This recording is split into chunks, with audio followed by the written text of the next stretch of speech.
Let's fabricate the feeling to keep believing that we needed someone. Yang part itu. Ini aku kan orangnya cukup datar gitu. Aku bukan tipikal yang kayak terlalu menggebu-gebu untuk jatuh cinta.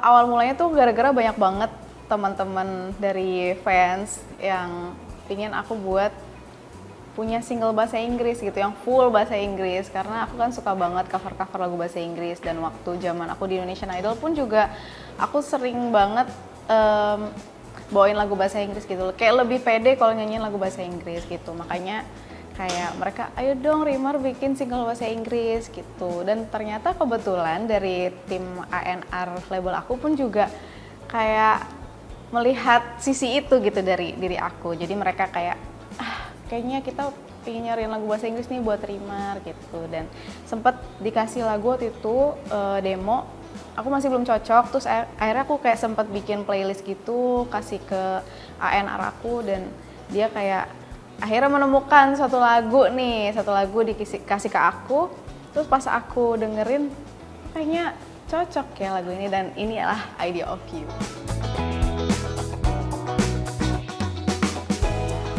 Lagu ini aku banget sih sebenarnya, kayak dari segi genre-nya, terus udah gitu karena bahasa Inggris juga, dan liriknya pun juga sebenarnya cocok banget sih sama karakter aku gitu. Oke, tapi apakah liriknya menggambarkan perasaan kamu?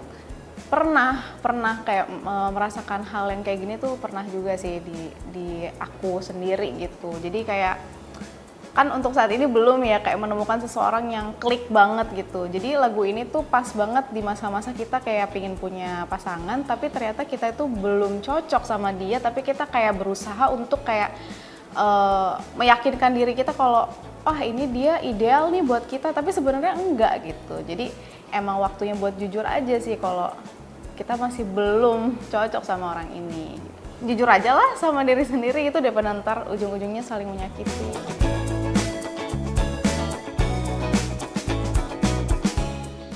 Sebenarnya aku pun juga awalnya nggak tahu kalau misalkan Johan Gustafsson ini adalah seseorang yang menciptakan, memproduksi banyak artis-artis hebat kayak NCT dan lainnya gitu. Aku waktu itu kebetulan memang dikirimin demo aja, jadi demo lagu yang udah jadi. Terus dia gitu, cocok nih, ya udah kita tinggal nunggu approval, nunggu musiknya dateng, dan setelah itu kita recording. Jadi sampai mixing, mastering, MV jadi semuanya, aku tuh nggak tahu kalau beliau-beliau ini adalah orang-orang yang sudah menciptakan karya-karya yang luar biasa gitu. Aku emang pada saat itu emang klik aja sama lagunya. Jadi tidak ada pressure sih sebenarnya, lebih kayak enjoy aja gitu. Malah taunya dari fans-fans aku. Jadi pas udah rilis mereka bilang, loh ini kan yang bikin lagunya Justin Bieber, ini kan yang bikin lagunya ini gitu. Oh alhamdulillah.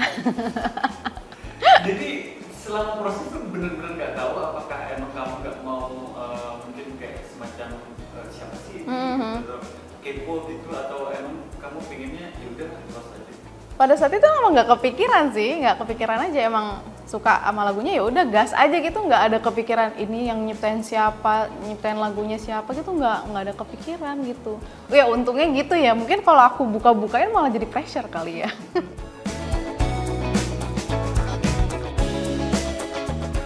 Pressure enggak sih, malah jadi kayak bersyukur gitu, alhamdulillah ternyata aku mendapatkan kesempatan yang sebesar ini gitu, bisa diproduseri oleh orang-orang yang sudah memproduseri artis-artis yang sudah besar gitu. Misalnya aku diberikan kesempatan kayak gini gitu.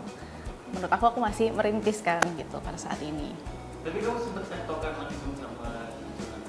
Kalau tektokan sama Johannya belum pernah, tapi kalau yang sempet DM-an sama yang Evan Wears tuh pernah sempet gitu. Tapi itu pun juga setelah udah rilis ya, dia bilang kayak, bagus banget gitu. Terus mereka kayak suka sama aransemen vokalnya gitu. Jadi kayak semoga suatu saat nanti kalau kamu ke LA kita bisa nulis-nulis bareng kayak gitu.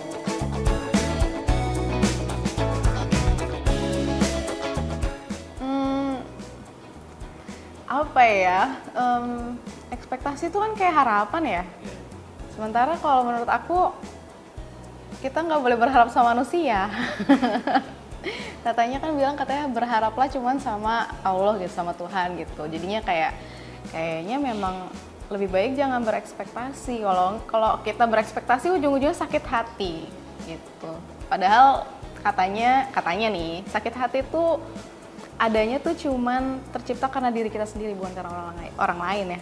Katanya sih gitu. Terus, lagi belajar sih. Lagi belajar buat kayak gitu, belum bisa banget, masih adalah jiwa-jiwa suka sakit hatinya, cuman ya masih belajar lah supaya bisa menjadi orang lebih tenang lagi.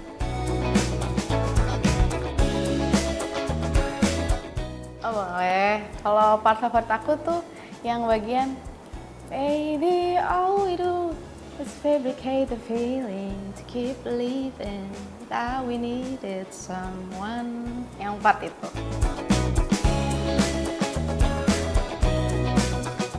Kalau pas rekaman, ini kayaknya lagu terlancar yang pernah aku rekam sih. Oh iya? Iya, lancar banget.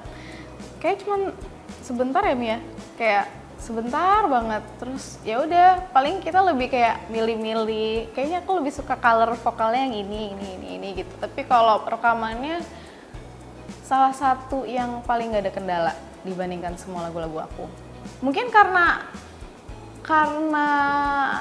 aku banget gitu, jadi tanpa harus berpikir panjang. Mungkin gini ya jatuhnya, aku di diri aku sendiri ini aku kan orangnya cukup datar gitu. Aku bukan tipikal yang kayak terlalu menggebu-gebu untuk jatuh cinta, juga bukan tipikal yang terlalu sedih. Kalau lagi galau nggak terlalu sedih juga, nggak terlalu kelihatan gitu ya. Jadi di lagu ini tuh bener-bener pas banget gitu, kayak aku nggak harus memperlihatkan emosi yang terlalu besar. Beda sama lagu-lagu aku sebelumnya yang aku di situ harus bener-bener kayak menangis banget, kayak contohnya Sebatas Bayangmu kan segitu sedihnya gitu. Menunggu Kau Kembali juga segitu menunggunya orang yang kita cintai untuk kembali lagi gitu kan. Kalau di sini kan enggak, kayak oke, kita nggak cocok, ayo gitu. Dan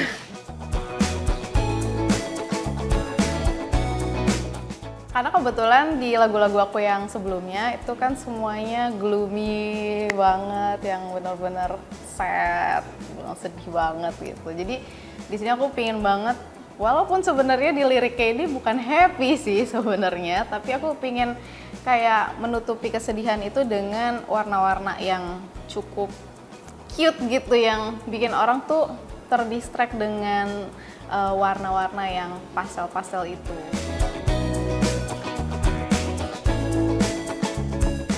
Kalau misalkan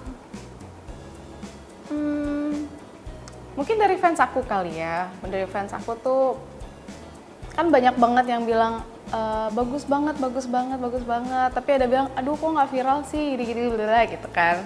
Terus ada satu fans aku yang bilang kayak bisa nggak sih kalau kita tidak fokus di situ tapi kita fokus dengan karyanya. Jadi di situ aku tuh ngena banget sama kata-kata dia, dimana dia tuh mau fokus aja sama ya udah apa sih yang disuguhin sama Rima lagi pengen berkarya apa, tanpa melihat angka, tanpa melihat yang lain-lainnya. Tapi ya udah kalau memang suka didengerin, ditonton, tapi kalau nggak suka ya udah mungkin memang bukan seleranya, tanpa harus mikirin yang ya angka-angka itu gitu. Itu ngena banget sih dia.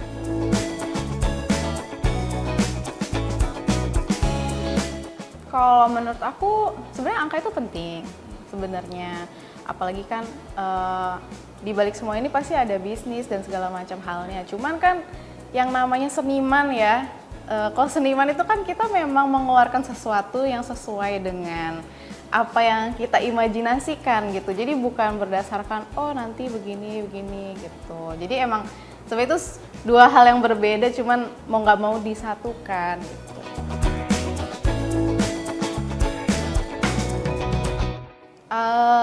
Aku mungkin nextnya belum sih, aku kayak masih pingin bereksperimen dengan banyak hal.